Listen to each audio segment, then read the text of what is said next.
গল্পের নাম বুদ্ধিমান টুনটুন আর চতুর মিনু।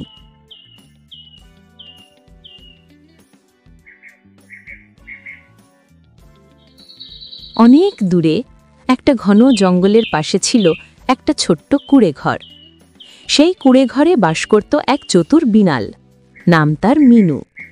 মিনু ছিল খুবই চালাক আর সারা দিন শুধু শিকার করার ফন্দি আঁটত।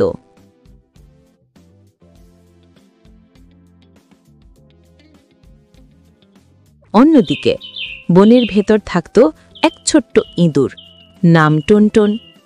টুনটুন ছিল ছোট হলেও খুবই বুদ্ধিমান আর সতর্ক। তাই মিনু যতবারই চেষ্টা করত টুনটুনকে ধরতে পারত না।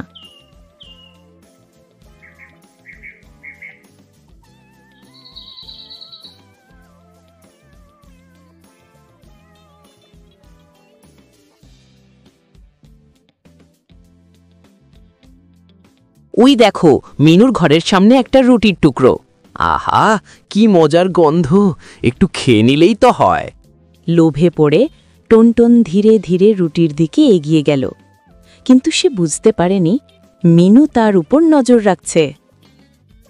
এই তো সুযোগ, এখন ধরতেই হবে এই দুষ্টু ইঁদুরটাকে, বলেই মিনু ঝাঁপিয়ে পড়ল।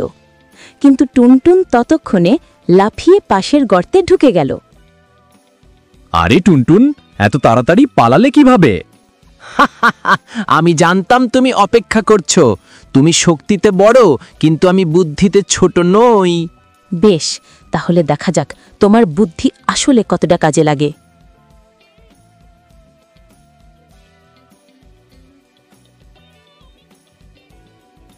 পরের দিন মিনু একটা নতুন ফাঁদ বাঁধল। সে একটা চকচকে চকলেটের টুকরো রেখে তার চারপাশে চিকন সুতো পেতে রাখল। ভাবল এবার টুনটুনকে ধরতেই পারবে।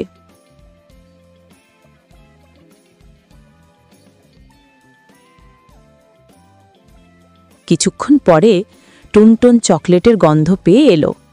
সেই দেখল চারপাশে চিকন সুতো, বুঝে গেল এটা ভাদ। এটা নিশ্চয়ই মিনুর নতুন চাল, দেখি এবার আমি কেমন করে ফাঁকি দিই। টুনটুন একটা ছোট্ট কাঠি নিয়ে সুতোর ফাঁদটিকে ঠেলে দিল। ফাঁদটা টুপ করে পড়ে গেল আর চকলেটটা টুনটুন খেয়ে নিল।